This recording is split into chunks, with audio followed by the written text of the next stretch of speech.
We don't deserve Sami Zayn. Don't you agree, Uso? The locker room leader, the great liberator, the critic of the critics, and now an honorary member of the bloodline. Next move, the head of the table. It all comes down to family roots. Like, no joke, every time I see Sami Zayn, I'm thinking, I hope they're paying this guy enough because he deserves every single penny. My man is having the biggest Coco Jumbo vibes in wrestling right now. While this episode of SmackDown felt like every other episode, lately it just feels like I'm watching main event. Not having a WWE champion certainly doesn't help. This segment right here absolutely stole the show. This is pure entertainment. Don't you agree, Uso? It's also interesting how during this episode of SmackDown, the blue brand, we saw Riddle, we saw Kevin Owens, just randomly, which is basically saying that yes, the brand split is not a thing anymore. We only have one world champion, one tag team champions. It seems like Raw superstars appearing on SmackDown and the other way around is not even a big deal anymore.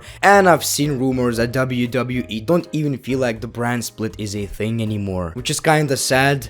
But me being a big WWE video game fan, let's hope my GM is still going to be a thing. Now this episode of SmackDown kicked off with the bloodline, the Usos. We the ones. I'm looking at this picture right here, I'm thinking, it would be kinda cool if they had one red shoe and one blue shoe. God, I'm stupid sometimes. It actually felt like the Usos were being honest. They said, let's get off script and, I just want to thank you. All these years, 12 years in the WWE, you saw the ups, you definitely saw the downs, DUI reference, and we just want to say thank you. They were being humble for like 5 minutes until the other Usos said, but we also realized we don't need any of you. All we need is each other. We don't need your ass, we don't need your ass. We're the undisputed WWE Tag Team Champions. They got interrupted by Shinsuke Nakamura, and Shinsuke challenged them for the Tag Team Championship. Where's your partner, Uso? Well,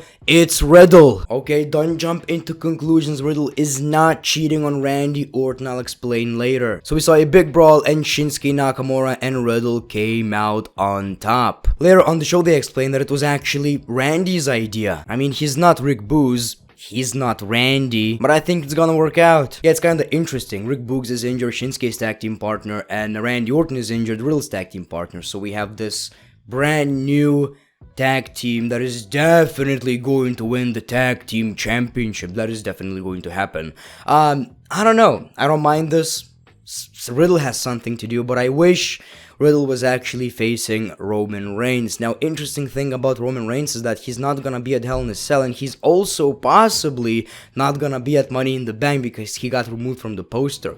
So, like I've said, I don't necessarily have a problem with Roman Reigns taking a break. He definitely deserves it. The problem I have is, why would you put 2 championships on the guy? Now we're watching Raw and SmackDown without a single world title.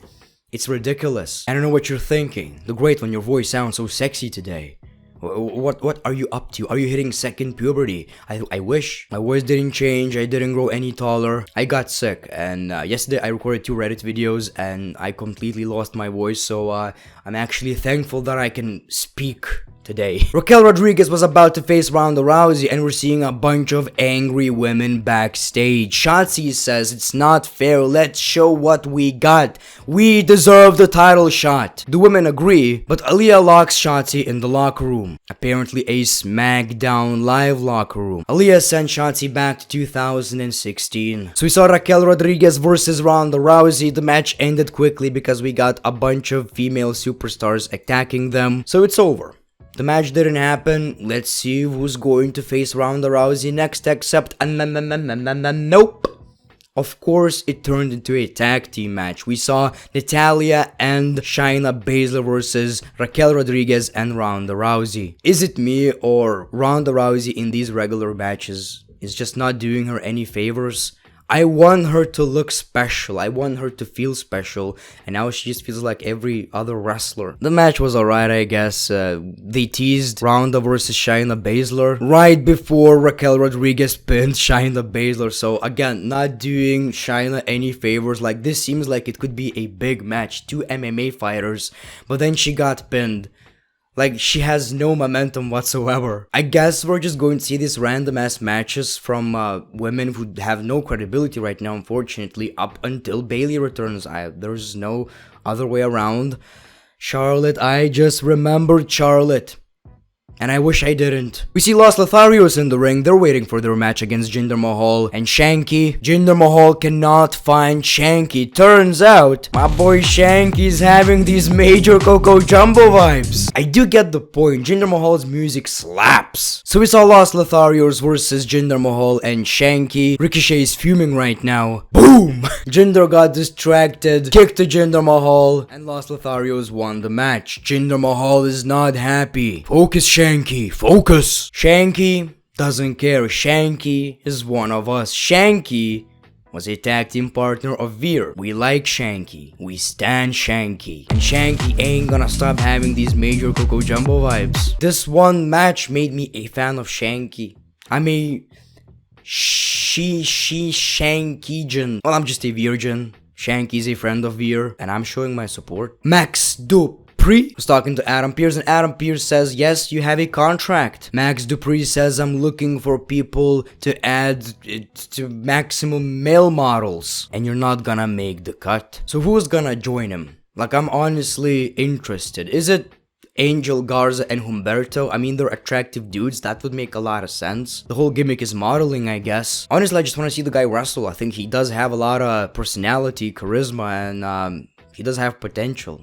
But it seems like he's going to be a manager. Then we saw Kevin Owens. He introduced a special guest, Sami Zayn. They forgot what they were arguing about before. They're friends again. They hugged it out. You're doing a great job on SmackDown, Sami. You're the locker room leader. You're a member, a true member of the Bloodline. Don't cut yourself short. You're also amazing on Raw. Ezekiel and Elias, totally the same person. And this hit Kevin Owens hard. He hugged Sami Zayn, almost cried. He finally found someone who believes in him. Look, Sami, you always have my back. So let's do this. Leave SmackDown. Stop doing whatever you're doing. Let's join Raw and expose all the liars like Ezekiel. Look, I always have your back, but the Bloodline needs me. The locker room desperately needs me. I'm sorry. Now is just not a good time, Oos. Did you just call me Oos? Of course he did. They're family. That was absolutely hilarious, by the way, man. This segment was great. And then Kevin Owens got angry. Look, you're delusional. You're not a member of the Bloodline. They don't care about you. That's the side of you I forgot. You're delusional. Sami Zayn got angry. You know what? I was just being nice to Ezekiel and Elias. Obviously different people. One has a beard, other doesn't have a beard. So Sami Zayn is not crazy. He does know the difference. They started calling each other liar, delusional, and Kevin Owens said, look, I'm gonna introduce the Bloodline and let's see if they come out. Let's give him time, and of course, they didn't. Sami Zayn decided to leave them, pushed Kevin Owens. All I got from this promo is that Sami Zayn is showing his loyalty to the Bloodline, like a true leader. And then Kevin Owens stunned the crew. I don't know why. So this was a great segment, absolutely stole the show. Like I've said, the only positive thing I can say about the brand split ending is that maybe we'll see more of Kevin Owens and Sami Zayn. These guys are pure entertainment. There was a Ricochet and Drew Gulak versus Gunther and Ludwig.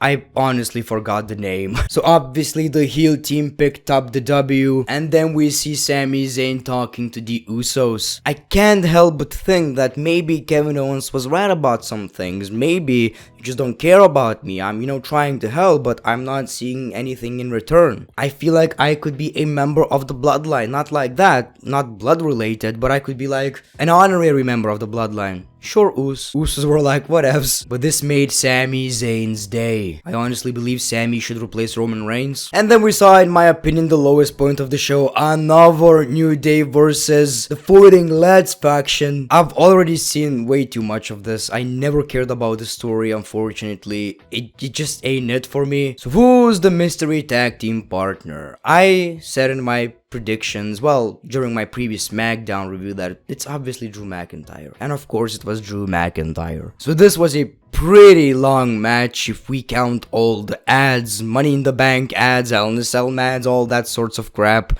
I'm not saying the match was bad or anything like that. It was alright. It's just, like I've said, it feels like I'm watching main event. You know, it feels like I'm not watching anything major. We don't have a world championship storyline. That's absolutely nuts. Claymore, Xavier with the diving elbow, and the babyfaces picked up the W. And Drew McIntyre was also having some major Coco Jumbo vibes. Vince McMahon was like, oh, we don't really have anything entertaining on the show. I don't know, do something, sing, dance, damn it. And that was your SmackDown, ladies and gentlemen. Like I've said, it's absolutely ridiculous that we have one champion in the WWE, but we can't get a single storyline.